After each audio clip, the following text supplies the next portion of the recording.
Vamos lá. Vamos aí.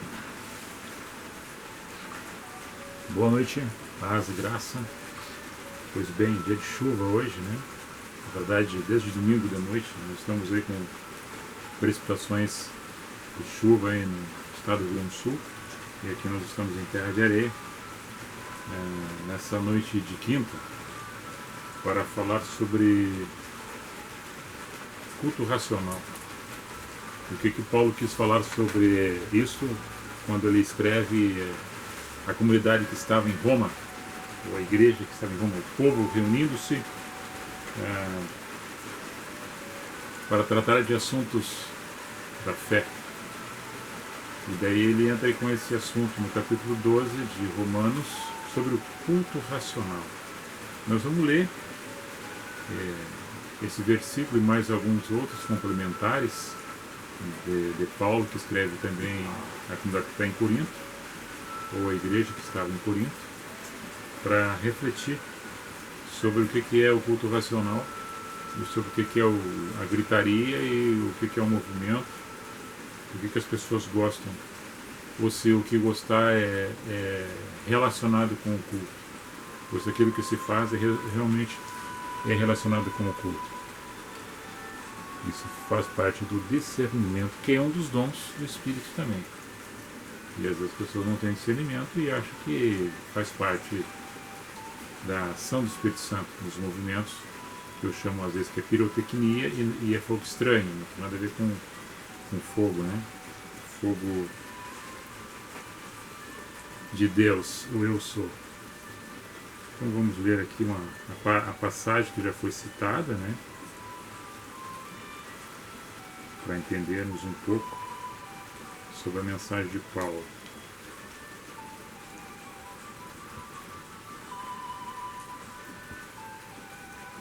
Agora, se nós lermos o capítulo 11 no final do capítulo 11, no versículo 33 a seguir, Paulo continua. Essas separações de versículos e capítulos deu-se a 1400, 1500, mais ou menos nessa data. As separações dos livros e por capítulos e versículos. Ó profundidade das riquezas, tanto de sabedoria como da ciência de Deus, quão insondáveis são os seus juízos e quão inescrutáveis os seus caminhos. Porque quem compreendeu o intento do Senhor, ou quem foi seu conselheiro, ou quem lhe deu primeiro a ele para que ele seja recompensado?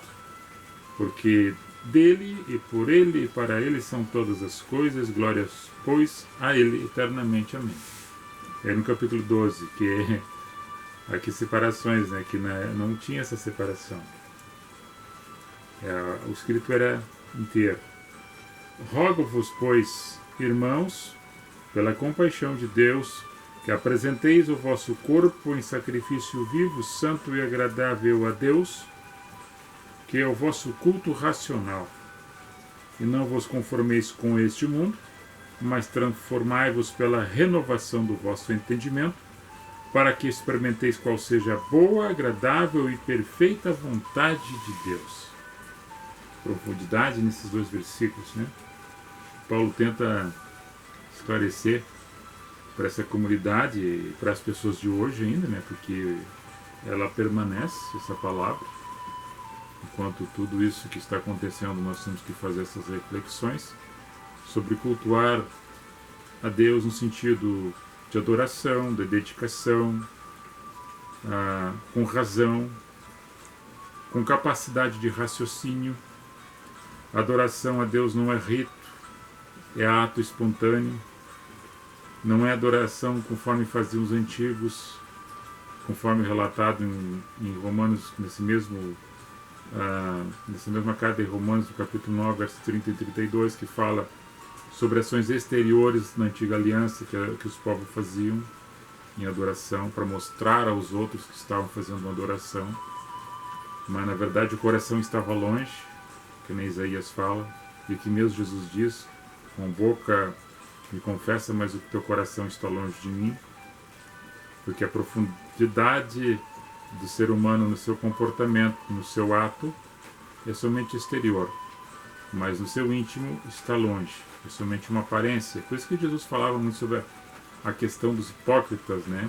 Que vivem em nosso meio. Naquela época também Jesus deparava-se com isso constantemente, e Paulo está fazendo isso aí, levantando essa questão, porque o povo estava envolvido com a mistura de outros cultos, de vários deuses, né, que cada um tinha a sua religião, seu proselitismo religioso, o seu segmento, a sua filosofia, as suas teologias, a sua ciência, a sua história, a sua cultura e a sua tradição. E Paulo está dizendo que isso não tem nada a ver com Cristo, esses movimentos. Como as pessoas vinham estar junto nas congregações, as congregações eram congregação de pessoas, não era um edifício. Tinha lugares que eles se encontravam, que eram casas, que era debaixo de uma árvore ou na praça, para ouvir e falar, para se alimentar do pão. E aí eles vinham com as tradições e culturas dos povos onde eles estavam. Mas Paulo vem dizendo que isso já não faz parte de quem tem agora o raciocínio, a adoração a Deus, em espírito e em verdade. Agora nós podemos trazer um comportamento humano de um homem, de uma mulher dentro de casa, ou no setor de trabalho, na rua, numa discussão, no trabalho, no trânsito, as pessoas falarem alto, gritando para serem ouvidas. O pai gritando com o filho para ser ouvido. Ou gritando com a esposa e vice-versa, para ser ouvido. Serem ouvidos, as discussões tornam-se de uma tonalidade alta e às vezes dá chama atenção, desde que o propósito era trazer pacificação no ambiente. Não, mas é para transtornar o ambiente, para chamar atenção. Agora, muitas vezes as pessoas só ouvem no grito, não ouvem na razão, no raciocínio, na pacificação, no entendimento, de sentar e conversar e dialogar. E agora me diz uma coisa, você que é racionário, que tem razão, tem sentimento, que consegue raciocinar, no ambiente onde todo mundo fala ao mesmo tempo, grita, o que se entende, o que se leva de conhecimento? Nada. É pura emoção, somatização de emoção, é uma repetição, é uma indução, e as pessoas voltam confusas, muitas vezes nem entenderam o que foi dito, e também não foi dito muita coisa. Agora eu posso falar também conforme o ambiente, porque Paulo era assim. Paulo se fazia de louco com os loucos para ganhar os loucos. E entrava no ambiente e se caracterizava conforme as pessoas estavam para ganhar a confiança e passar a mensagem. Agora a mensagem era sempre a mesma. Ela não mudava, só mudava a entonação e o estereotipo para que as pessoas ele chegasse. Mas ele não usava de hipocrisia. A palavra sempre ele falava dentro da mesma consonância, na mesma espiritualidade. É a mesma coisa do que eu falo aqui agora, nesse momento. Por exemplo, eu falo com entonação calma e tranquila, com leveza, para que vocês tenham o raciocínio daquilo que está sendo dito. E vão mastigando e diluindo espiritualmente a mensagem. Agora, se eu chegasse aqui,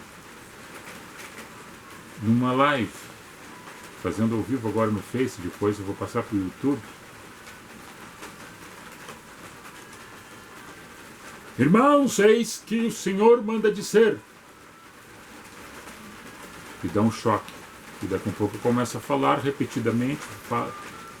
Posso falar e posso dizer no ambiente as mesmas palavras que eu estou dizendo de uma forma mais entonada, porque naquele ambiente está acostumado a ouvir aquilo. Porque se eu falar dessa forma, não vão entender.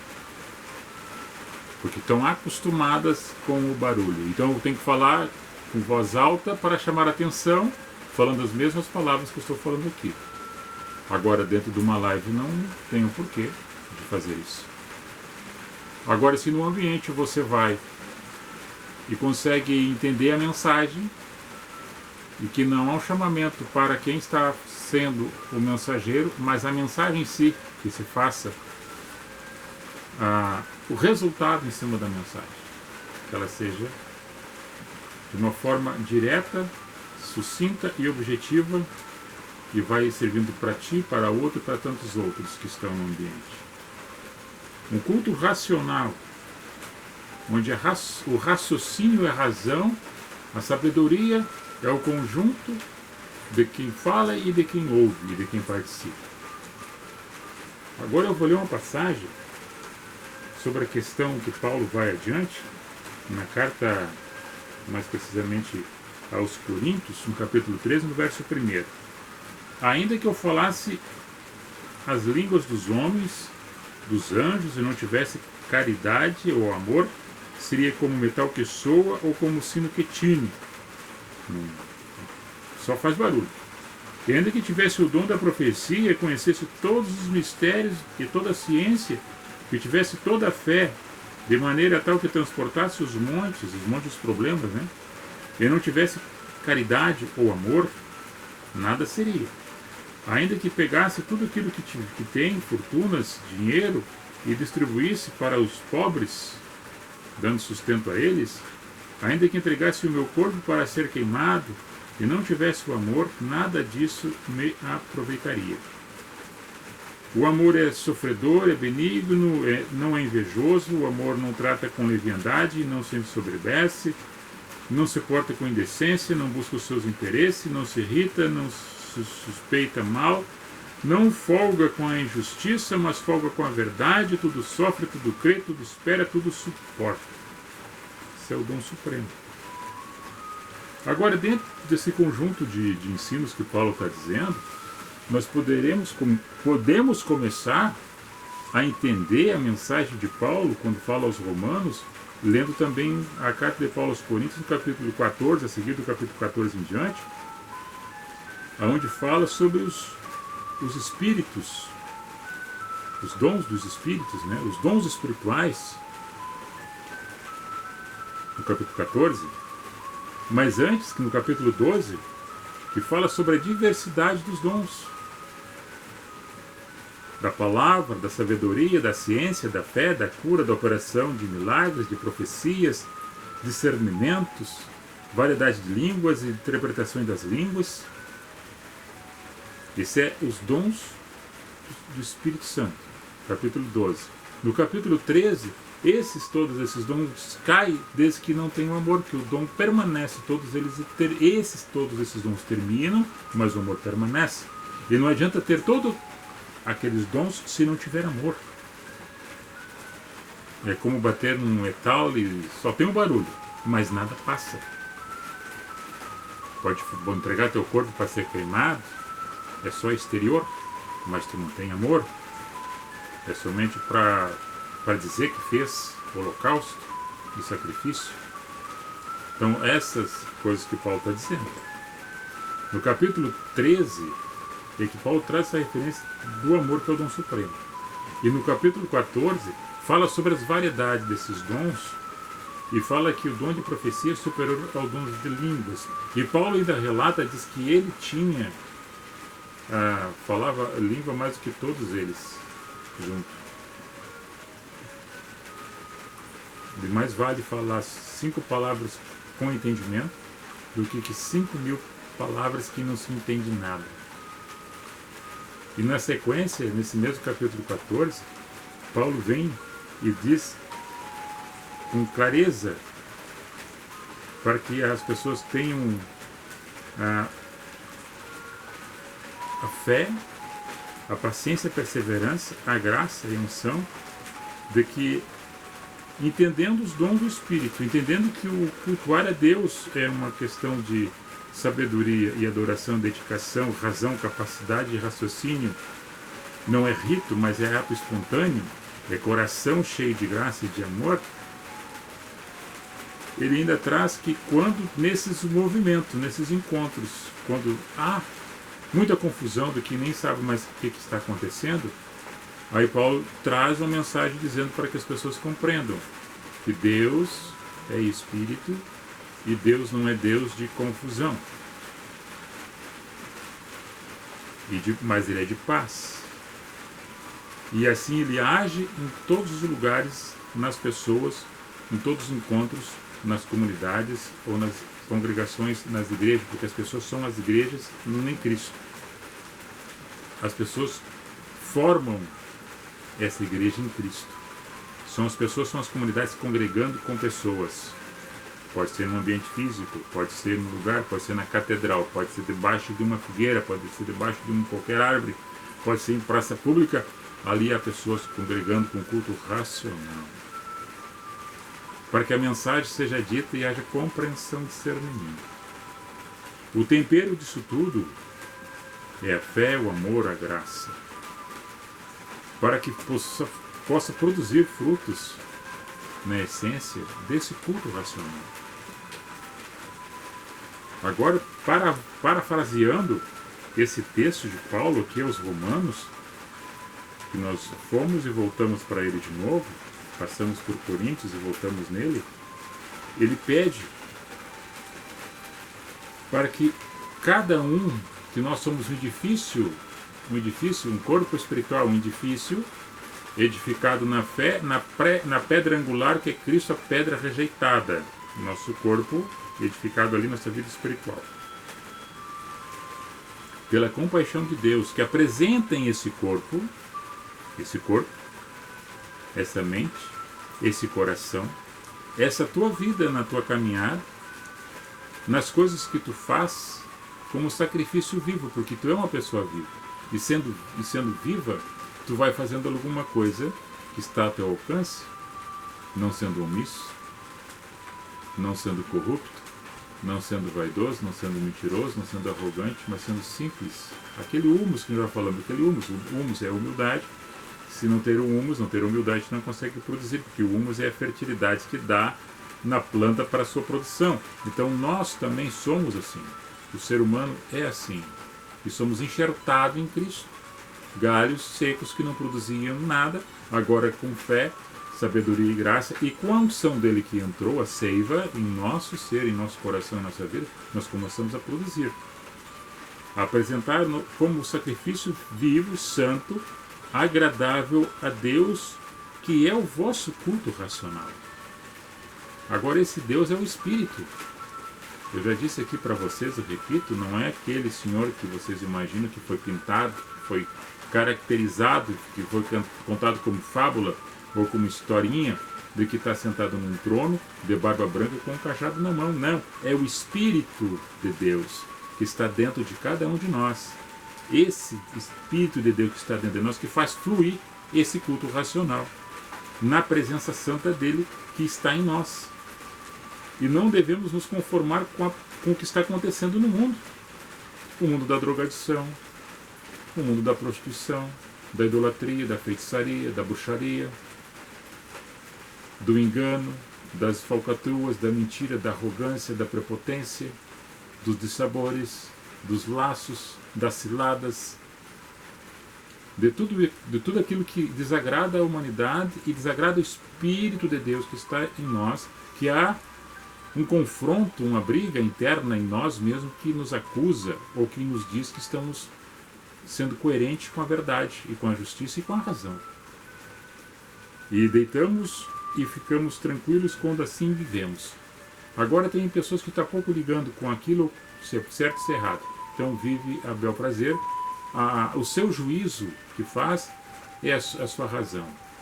E se aquilo que nós falamos não coincide com o seu comportamento, é que ele já está acostumado a fazer assim e vai continuar fazendo assim. Mas não deixe-vos levar por estes, porque a luz, ela ilumina o caminho do viandante. Aquele viandante que vai andando pelo caminho da luz, iluminado pela graça do Eu Sou, o Deus da luz e do amor, da justiça e da verdade, que vai no teu caminho, na tua caminhada. Esses que não comungam com a luz da verdade andam nas trevas e fazem as coisas ao oculto para que não sejam percebidas. Então existe essa diferença. Então não vos conformeis com a aparência deste mundo conforme está, entregado a tudo isso que eu já citei.